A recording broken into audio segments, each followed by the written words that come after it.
Everyone, अस्सलाम वालेकुम and welcome back to my channel. मेरी दुआ है कि आप सभी लोग बिल्कुल ठीक होंगे और खैरियत से होंगे और अल्हम्दुलिल्लाह मैं भी बिल्कुल ठीक हूँ। और सभी लोग जो है ना रमज़ान की तैयारियों में मशगूल हो गए होंगे या तो फिर रमज़ान की तैयारियां स्टार्ट करने का सोच रहे होंगे। तो मैंने भी इरादा कर लिया है कि अब आहिस्ता आहिस्ता रमज़ान मुबारक की तैयारी जो है वो मैं स्टार्ट कर देती हूँ।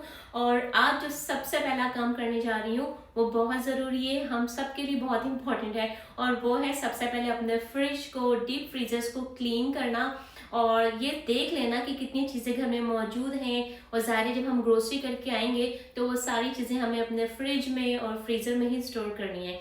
तो फिर आज सबसे पहला जो काम मैं करने जा रही हूँ वो है अपने फ्रिज की डीप क्लीनिंग और फ्रिज को ऑर्गेनाइज करने का। तो चलिए फिर without any further dues let's start the video. अच्छा जी, आज जब मैं स्कूल से घर आई तो मुझे इतनी खुशी हुई क्योंकि रमज़ान मुबारक के लिए मैंने कुछ ख़ास चीज़ें ऑर्डर की थी अमेज़ॉन से। उसमें से कुछ चीज़ें डिलीवर हो गई हैं। तो इस वाले बॉक्स में बहुत ही ख़ास चीज़ है जो मैं आप लोग के साथ अभी शेयर नहीं कर रही हूँ। जब रमज़ान मुबारक की डिकोर की वीडियो शेयर करूँगी उसमें शेयर करूँगी। और इसके साथ-साथ इस छोटे वाले बॉक्स में मैंने बहुत एक स्मार्ट परचेज़ की है अपने पाउडर रूम के लिए, जो मैं आप लोगों से आगे इसी वीडियो में शेयर करूँगी। तो यहाँ पे शामी कबाब जो फ्रीज़ मैंने कर लिए थे, जिसकी रेसिपी मैंने लास्ट व्लॉग में आप लोग के साथ शेयर भी की थी। तो बस इसको ना मैं ट्रेज़ में से रिमूव करके ज़िप लॉक के बैग्स में स्टोर कर रही हूँ। अच्छा, शामी कबाब ना मैंने 2 डिफरेंट साइज़ेस के बनाए थे। जैसे बर्गर्स वगैरह के लिए थोड़े बड़े और रेगुलर यूज़ के लिए थोड़े छोटे। तो इसलिए जो ज़्यादा शामी कबाब्स थे उन्हें ना मैं ये सिलिकॉन का ज़िप लॉक का बैग है जो बहुत ज़्यादा यूज़फुल रहता है। आप इसमें मंथ से ज़्यादा भी किसी चीज़ को स्टोर करेंगे ना, ये बिल्कुल ख़राब नहीं होता। और ना इसमें आई मीन कि जो भी चीज़ आप इसमें स्टोर करेंगे ना उसमें कोई आइस वगैरह नहीं जाती। और ये 100% आएगी, आप इसको आराम से वॉश करके रीयूज़ कर सकते हैं। और जो मैंने थोड़ी बड़े साइज़ की जो पैटीज़ बनाई थी उसे मैंने इसमें क्लियर वाले जो ज़िप लॉक के बैग्स होते हैं उसमें स्टोर कर लिया था, ताकि मुझे याद रहे कि किस में मैंने नॉर्मल साइज़ के शामी कबाब स्टोर किए थे और किस में थोड़े बड़े साइज़ के। अब ये वाली जो चीज़ है ना, ये बड़े काम की चीज़ है। इसे मैंने अपने बाथरूम के लिए हैंड सोप जो हम यूज़ करते हैं ना लिक्विड वाला, उसके लिए मैंने ऑर्डर किया है। तो अमेज़न पे इसके बहुत अच्छे रिव्यूज़ थे और मैं काफ़ी टाइम से सोच रही थी कि मैं इसको परचेज़ करूँ। लेकिन मेरे पास ऑलरेडी एक सेंसर वाला पंप था जिसे ना हम काउंटर पे रख सकते हैं। तो उसकी मैंने बैटरी वगैरह चेंज की, लेकिन उसके बावजूद भी ना वो सही वर्क नहीं कर रहा था। तो फिर मैंने कहा चलो भाई अब तो इसको ऑर्डर करना बनता ही है। तो इसके साथ ना आपको मिलेगा ये छोटा सा चार्जर और ये रिचार्जेबल है, इसमें कोई बैटरी की आपको ज़रूरत नहीं होगी। और इसके ऑप्शंस बहुत अच्छे हैं। जब ये चार्ज हो जाएगा तो उसमें लाइट फ्लैश होगी। अगर रेड होगी तो इसका मतलब है ये चार्ज नहीं हुआ है, और अगर ग्रीन होगी तो इसका मतलब है बैटरी जो है वो चार्ज हो गई है। तो इसको मैंने लगा दिया था चार्जर पर और एक्साइटमेंट मुझे इतनी ज़्यादा हो रही थी इसकी, तो मैंने अपने हस्बैंड को कहा मैं जल्दी से चाय बना रही हूँ, आप प्लीज़ इसको मेरे लिए इंस्टॉल कर दें। इसकी जो इंस्टॉलेशन है बहुत ईजी है। ये जो आप हल्का सा एक स्टिकी पैच देख रहे हैं, आप आराम से इसको स्टिक कर सकते हैं अपने वॉल पे। लेकिन मैं हमारे पास पहले से यहाँ पे एक छोटा सा होल था, तो इसलिए इसके साथ स्क्रू भी आया था, तो हम लोग ने स्क्रू से लगा के इसको अच्छी तरह से सिक्योर कर दिया। और देखें जो चार्ज करने के लिए जो वायर थी तो वो भी मैंने यहाँ पे लगा के इसको मैंने चार्जर पे लगा दिया था। तो ज़ाहिर है मैं आई थी स्कूल से और बस इसी की बॉक्सेस में जो अनबॉक्सिंग में मैं लग गई थी। तो फिर जल्दी से मैंने नमाज़ अदा की और अब यहाँ पे मैंने बनाई है चाय। और चाय के साथ ना मैं ले रही हूँ कुरसान, और अपने हस्बैंड को मैंने जल्दी से सैंडविच बना दिया था। उसकी वीडियो मैंने रिकॉर्ड नहीं, क्योंकि इतनी सारी चीज़ें जब आप कर रहे होते हैं ना एक साथ, तो बहुत सारी चीज़ें आप ना रिकॉर्ड करते हैं तो फिर वीडियो बहुत लंबी हो जाती है। तो यहाँ पे मैंने चाय के साथ कुरसान एंजॉय किया। लंच जो है वो मैं अपना स्कूल में ही कर लेती हूँ जब हमारा लंच ब्रेक होता है। तो और आजकल मेरी क्लासेस भी इतनी बिज़ी हो रही हैं क्योंकि जो भी मिड टर्म गुज़रा है स्कूल का, तो हमारी जो रिज़ल्ट्स वगैरह है वो आउट हो चुके हैं। तो उसकी वजह से ना क्लासेस का जो स्केजल है ना आजकल बहुत बिज़ी हुआ हुआ है, क्योंकि पेरेंट टीचर कॉन्फ्रेंसेस चल रही हैं। तो खैर जब तक मैंने चाय एंजॉय की तब तक ये जो सेंसर हैंड सोप है ये भी चार्ज हो चुका था।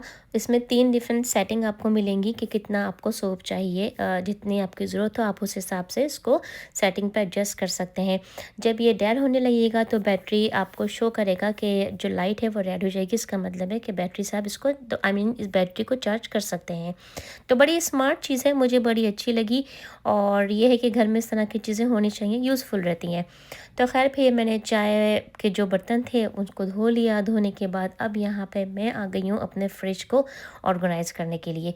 ये वाला जो पूरा आप सेक्शन देख रहे हैं, ये पूरा फ्रीज़र का सेक्शन है और मैंने कुछ भी इसको चेंज नहीं किया। मैं इसको आपको एज़ इज़ दिखा रही हूँ, क्योंकि बहुत सारे लोग समझते हैं, जो लोग वीडियोज़ बनाते हैं, जो व्लॉगर्स होते हैं, उनके घर हमेशा साफ़ होते हैं, क्लीन होते हैं, ऑर्गेनाइज़ होते हैं। तो ऐसा नहीं होता।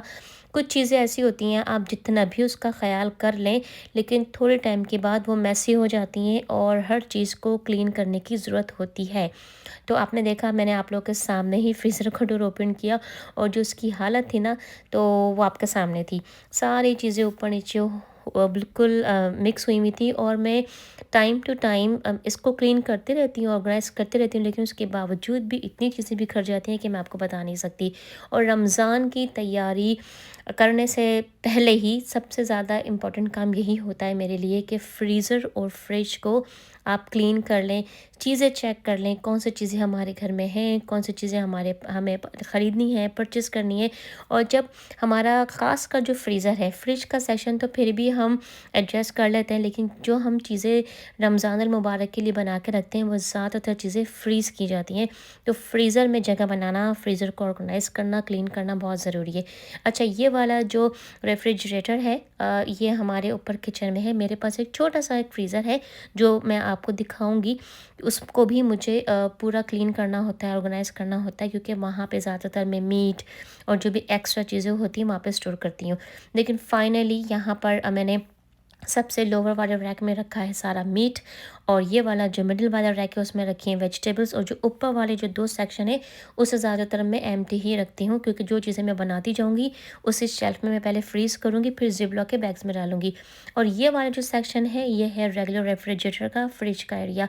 अमूमन ये वाला जो जो एरिया होता है, जो सेक्शन है मेरे रेफ्रिजरेटर का, वो काफ़ी हद तक क्लीन होता है, क्योंकि इसे मैं ऑलमोस्ट 2-3 दिन के बाद ही वाइप करती रहती हूँ, क्लीन करती रहती हूँ। तो इसको मैंने इस तरह से सेट किया है कि सबसे ऊपर वाला जो पोर्शन है उसमें ज़्यादातर डेयरी प्रोडक्ट होती हैं, फिर ब्रेड का सेक्शन है, फिर एक वाले सेक्शन में मैं सिर्फ लेफ़्ट ओवर खाना रखती हूँ, एक बॉक्स में सिर्फ और सिर्फ वेजिटेबल्स होती हैं और एक बॉक्स में सिर्फ और सिर्फ फ्रूट्स होते हैं। डोर में कोशिश करती हूँ कि मैं बहुत कम चीज़ रखूँ, क्योंकि अगर डोर हैवी होता है तो फिर आपको बार बार फ्रिज को खोलने और बंद करने में प्रॉब्लम भी होती है। और मुझे ज़्यादातर जो डोर में ना अगर मैं चीज़ें रखूँ तो इतना अच्छा नहीं लगता, क्योंकि वहाँ पे कूलिंग भी कम होती है। तो ये है जी मेरा एक छोटा-सा डीप फ्रीज़र। इसकी भी जो हाल है ना वो मैं आप लोग के साथ ऐसे ही शेयर कर रही हूँ। सारी चीज़ें मिक्स हुई हुई थी, बहुत सारे ना प्लास्टिक के बैग्स में मीट रखा हुआ था। अच्छा देखें, अब जब फ्रीज़र साफ़ किया तो मुझे एक गार्लिक का पैकेट मिला। मुझे लग रहा था कि मेरे पास लहसुन ख़त्म हो चुका है, मुझे कॉस्को से लहसुन लाना पड़ेगा। लेकिन ये होता है जब आप सफाई करते हैं, क्लीनिंग करते हैं या किसी भी चीज़ को ऑर्गेनाइज़ करते हैं, तो फिर चीज़ें खुद ही आपके सामने आ जाती हैं। वरना मुझे लगा था कि रमज़ान अल मुबारक के लिए मुझे, जब मैं जिंजर गार्लिक पेस्ट बना के रखूँगी, तो मुझे शायद गार्लिक को ला के रखना पड़ेगा। खैर, डीप फ्रीज़र में मैंने ज़्यादा मेहनत नहीं की, बस उसको हल्का सा मैंने ऑर्गेनाइज़ किया और अच्छी खासी जो है जगह फ्रीज़र में मेरी बन गई है।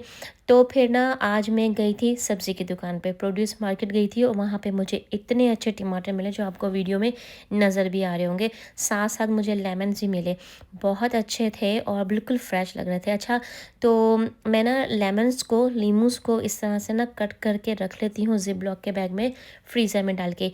अब देखें, हम लोग पाकिस्तान में या इंडिया में तो रहते हैं नहीं कि गली के कोने पर हमारे पास सारी चीज़ें मिल जाएँ। हम लोग रहते हैं अमेरिका में, यहाँ की लाइफ बहुत बिज़ी होती है और बहुत दफ़ा ऐसा होता है कि किसी चीज़ की ज़रूरत हो और वो घर पे नहीं होती, तो फिर फ़ौरन लेके आना बहुत मुश्किल हो जाता है। तो इसलिए हम ऐसे चीज़ों जो है ना वो घर पे स्टोर करके रखते हैं, ज़्यादातर फ्रीज़ करके रखते हैं कि जब हमें किसी चीज़ की ज़रूरत हो वो घर में अवेलेबल हो। अब ज़ाहिर है फ्रेश चीज़ की तो बात ही अलग होती है, लेकिन कभी कभार जब मजबूरी होती है ना, तो घर में चीज़ हो और अवेलेबल हो तो बहुत बड़ी नेमत लगती है। तो लेमन्स को मैंने पहले वॉश करके, स्लाइसेस करके ज़िप-लॉक के बैग में डाल के फ्रीज़ कर दिया है। और अब जब भी ज़रूरत होगी तो घर में लेमन होंगे, वो आराम से यूज़ हो सकते हैं। तो यहाँ पर अब मैं टमाटर जो है उसकी प्यूरी बना के उसको फ्रीज़ कर रही हूँ।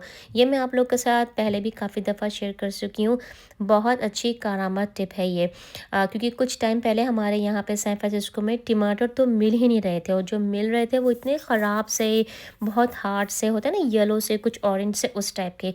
लेकिन जब आज मैं गई प्रोड्यूस मार्केट में तो इतने अच्छे टमाटर थे, बहुत अच्छे सॉफ्ट से रेड वाले। तो मैंने काफ़ी सारी टमाटर ले लिए और सिंपली मैंने उनको सिर्फ वॉश किया है पानी से। वॉश करने के बाद आप चॉपर में, ग्राइंडर में, या अगर आपके पास मेरी तरह से हैंड मिक्सर हो तो आप, या स्टैंड मिक्सर हो तो उसमें आप इस तरह से इनका पेस्ट बना लें। और आइस क्यूब्स की जो ट्रेज़ होती हैं वो तो घर में होती ही हैं, इसमें बना के आप फ्रीज़ कर दें। और जब ये फ्रीज़ हो जाएंगी तो मैंने ज़िप लॉक के बैग में निकाल के फ्रीज़र में ही फ्रीज़ कर दूँगी। इससे ये होता है कि ना सिर्फ आपके पास घर में टमाटर मौजूद होते हैं, बल्कि कुकिंग भी बहुत ईज़ी हो जाती है। बहुत आसानी से आप खाना आराम से बना सकते हैं। ख़ैर, अब यहाँ पे खाना बनाने का टाइम हो चुका था, तो डिनर में मैं बना रही हूँ नहारी। तो नहारी की रेसिपी भी जल्दी आप लोग के साथ शेयर कर रही हूँ।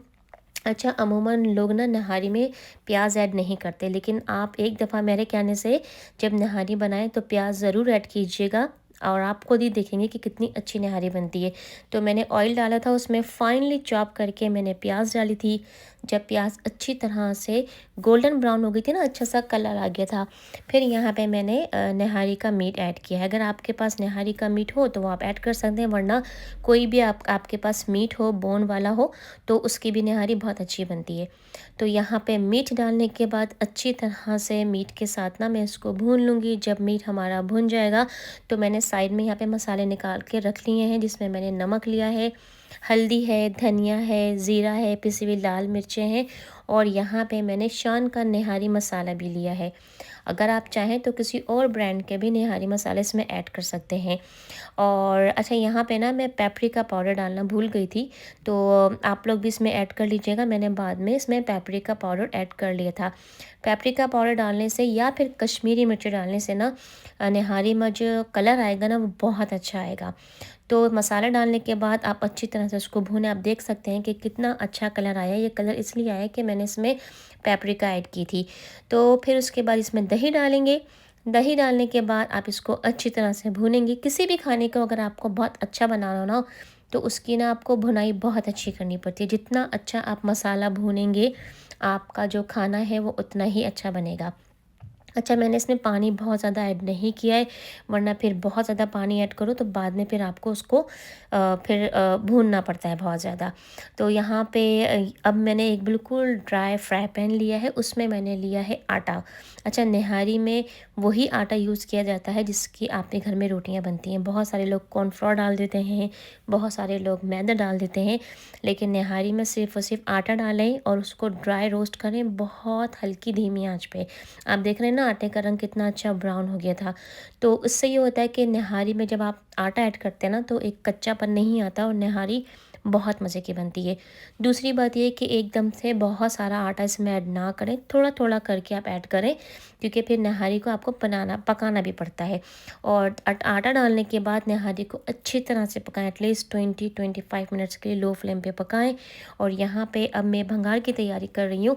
इसमें मैंने सिंपल ऑयल डाला था, प्याज डाली थी, थोड़े से फ्लेवर के लिए मैंने मोटी वाली जो हरी मिर्चें होती हैं वो ऐड की थी, और बिल्कुल आखिर में ना मैंने इसमें निहारी का मसाला भी ऐड किया था।